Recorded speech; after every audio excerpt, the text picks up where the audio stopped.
everyone, Glenda Mollet here, and I'm in my craft room stamping with you today, and we're going to do the April 2019 monthly Stamping Club card number 2 using the Floral Essence bundle. So just hang on while I check out my computer and make sure the video is oriented correctly.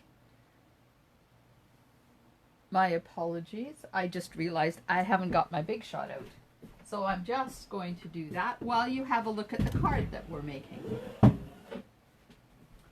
We're going to be making this card that I received in a swap from a fellow demonstrator, and it uses the Floral Essence stamp set and the coordinating designer paper as well. Okay, computer's up. Oriented properly. Okay, big shots ready to go.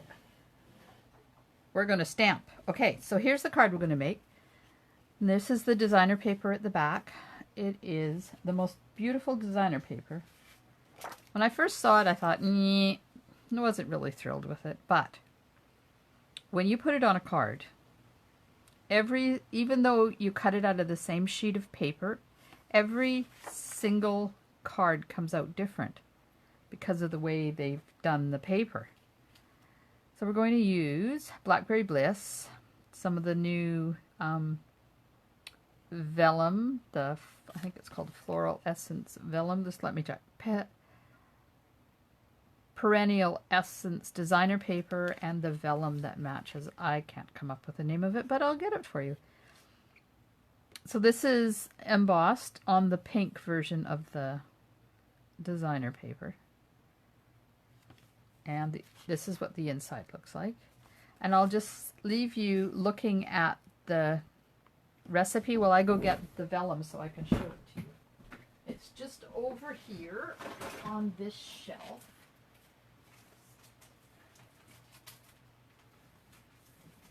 Okay, and I'll bring the designer paper while we're at it. Okay, so this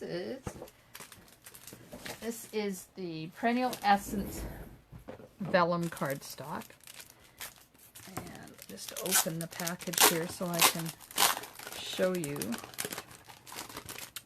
There's 3 colors in this package. There's a green, the pink that we're using today, and yellow, and you get 4 sheets of each of the colors. That's going to help you make a whole bunch of cards. Okay, and then the designer paper. This is the designer paper, and it comes in all, look at the patterns, just look at them. Isn't that amazing? And there's flowers on one, and then you've got this lovely tone-on-tone monochromatic thing happening on the other side. There's a pink, and there's a green, and look at this. As you can tell, I love this paper. I've used quite a bit of it already. So, okay, enough nattering on. Let's get busy and make a card together. Okay, so make sure that's sitting where you can see it. Whoops. All right. So, there's the envelope, and that's what the envelope looks like. And then there's the card base. Then there's the piece of designer paper. But before we put that on, we have to put our ribbon on. And then we have to die cut this piece.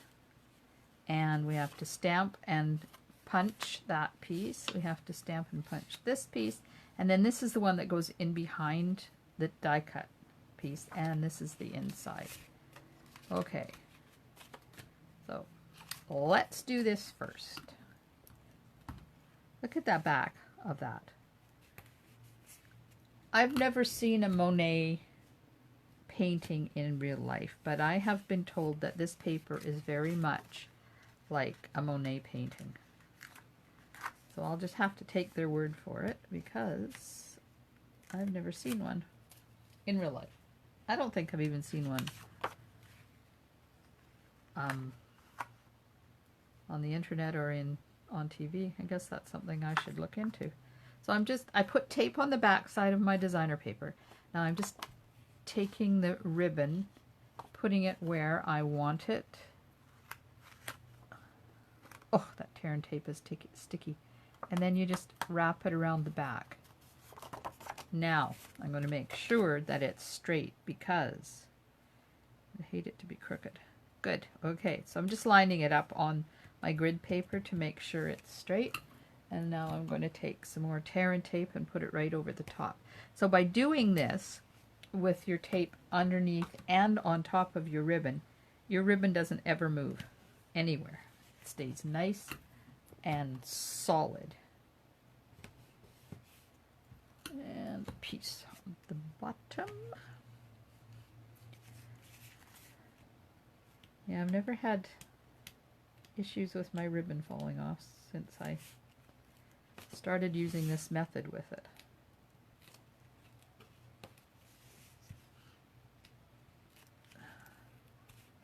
So we're getting ready to go to our cabin for a few days. And we're taking our oldest grandchild with us. And I can't wait. We haven't been up there for almost a month. Uh-oh. I need to get this centered. Here we are. That's where it's going, whether it's centered or not.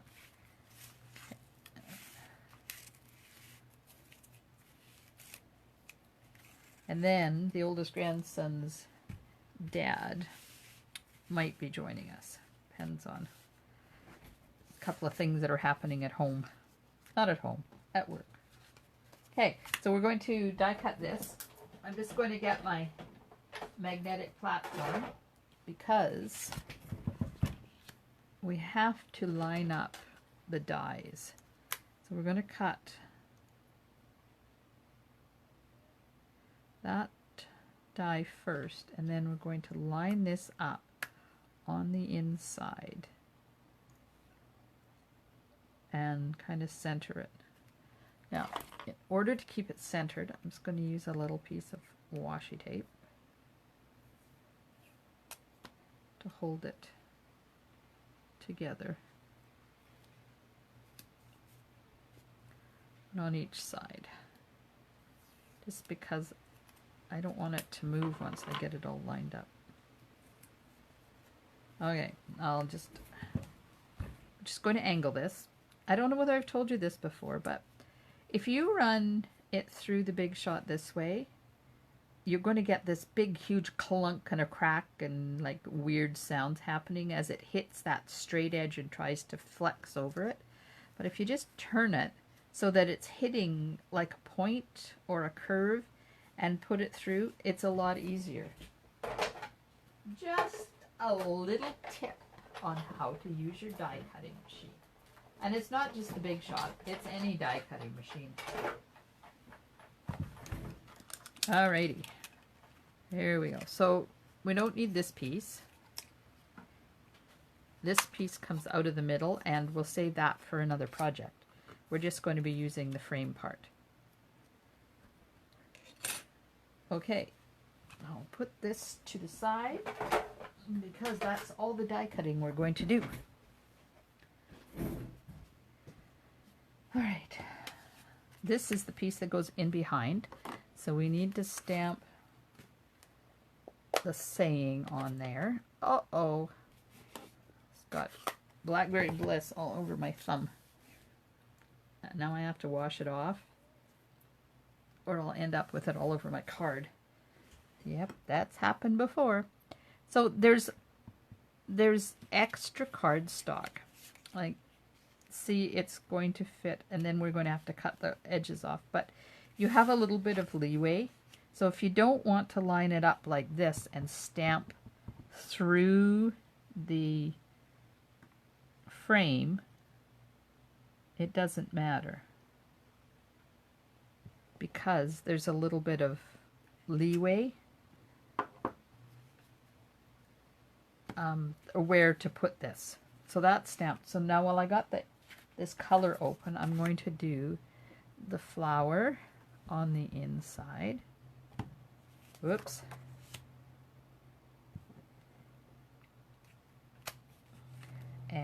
want to do the flower on the envelope. Might as well do it all while we got the color open. There we are.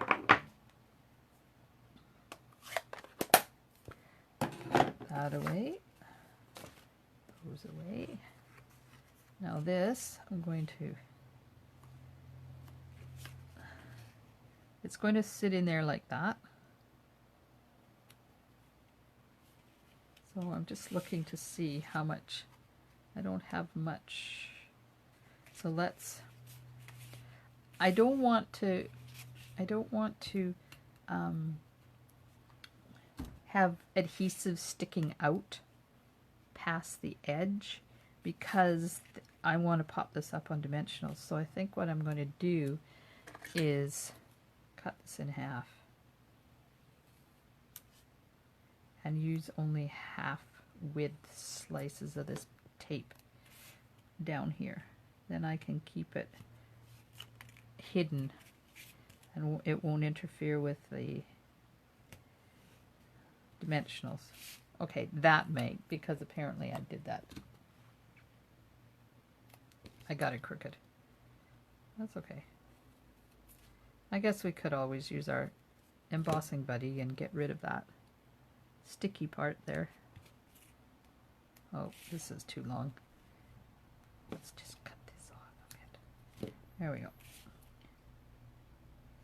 Put that there. I'll use this piece I cut off. And there. Now I'm going to see if I can pick this up a bit, because I don't want to have it sticking out there. I'll just use this here. Just like that. Okay.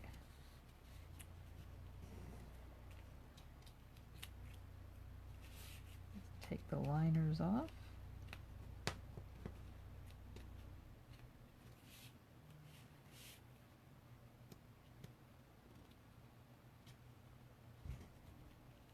Oh, our grandson just arrived. He went home to pack his suitcase. And I have my door shut, so hopefully if he comes in and interrupts me, I'm sorry. My apologies. Come on. It's getting there. Anyway. Rid of the little pieces. Now, I'm going to take this and I'm going to center that like that. Now I'm just going to take my scissors and just cut the corners off.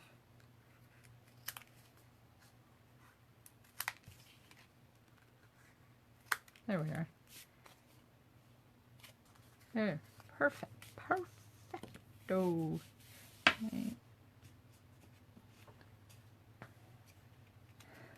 Dimensionals. Let's see if I can find my big ones. Oops, sorry. I didn't mean to move that. I can put some big ones in there.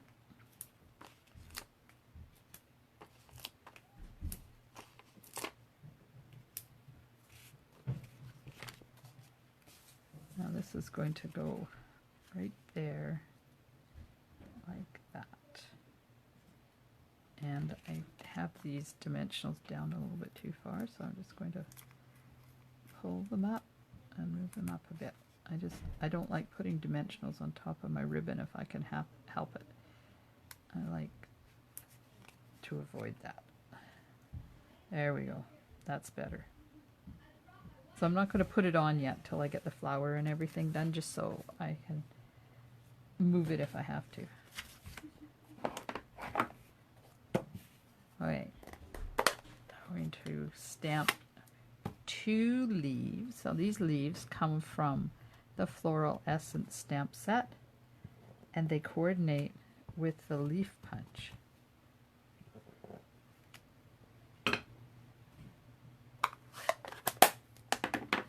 So this is the leaf punch, and it punches them out perfectly.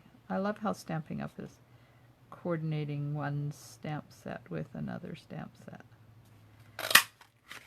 and one punch with the or a new stamp set with a previous punch.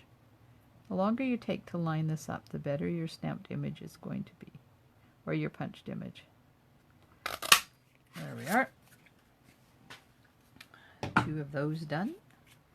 Now I need to stamp 2 flowers with Versamark and white embossing powder. Now this paper, it's smooth on one side and it's kind of like a bit of a flocky type texture on the other side. The flocky type texture doesn't stamp clean and crisp. I like stamping on the smooth side, but it's also a different color. Can you see that compared to that? This is much darker than that. Let me get another piece here. So that's the smooth side up, and there's the flock side up. So there's quite a bit of difference in the color too. So I'm going to stamp 2 of these. 1.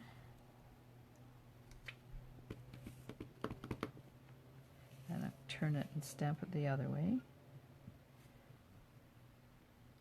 Just so it fits on the paper that I cut. We can put that out of the way. Now you have to put the embossing powder on quite quickly, but because it's vellum, you've got a little bit of leeway. It doesn't dry as fast on vellum as it does on cardstock. So I've just put my white embossing powder on there, and I'm going to give it a flick. When I had my class the other day, I lost my gold embossing powder, so I'm still trying to find it. Okay, so I'm going to put the card here for you to look at while I go and use the heat gun because it's noisy. I'll be right back.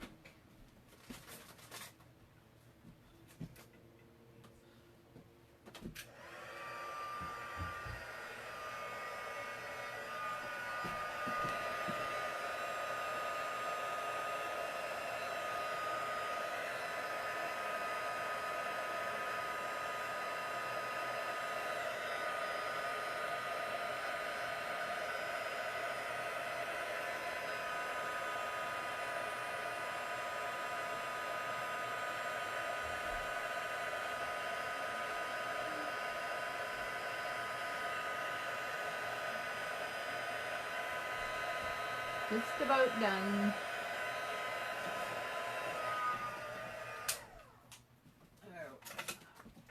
There we are. All cooked. Yeah, so I keep my embossing powders in this big container, and I've lost the gold one between my studio and my craft room. Go figure. I have to give it a really good look to see what's going on. Make sure this is dry. Okay, we'll move the card back out of the way. Now I'm just going to punch this out. There.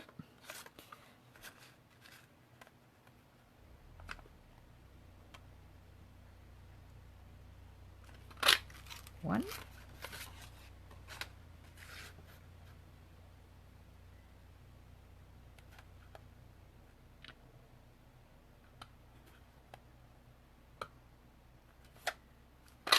There we are. Okay, so our pieces are done. Get this, and I think I'm going to just give it a little bit of a curl, just lightly, because vellum is really easy to manipulate and give things a little bit of height. Now we're going to use a little bit of Tombow to hold them together. Stick some in the middle there.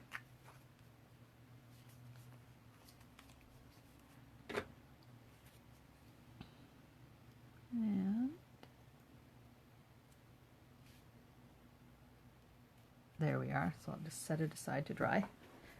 So now we're going to take the card that we started, and remember it's not put down yet. I'm going to put one leaf there, one leaf there, and the flower in the middle. Just like that. Okay, so now I'll take the liners off of the dimensionals And put this part on the front of the card.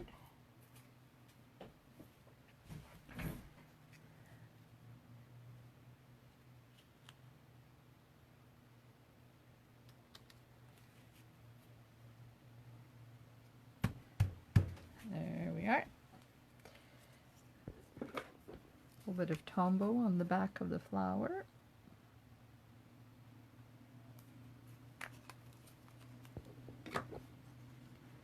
And it's going to go right there,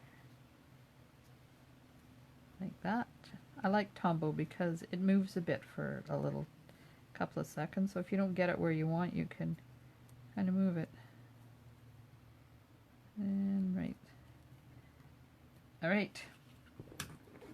Now, a little bit of tombow on the back of the leaves.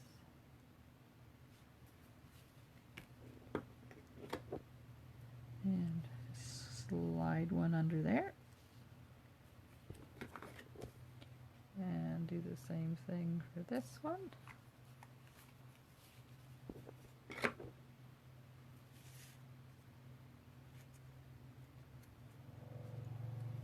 Slide it there. Now I'm just going to move this. Come on. There we go. How's that? Perfecto. Now we've already stamped the inside piece, so I'm just going to put the tear and tape on it, so attach it to the inside of the card,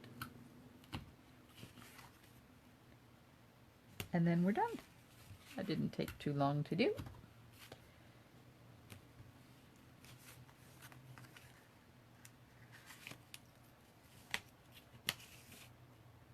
Do the rabbit ear thing. I had a lot of comments of people who've been watching my videos say they've started to use the rabbit ear technique, and it's really working for them. So I'm glad. Anytime I can give you a little hint that makes your crafting life a little bit easier, it's a good day. Alright, so this is going to go in here like this. Kind of center it.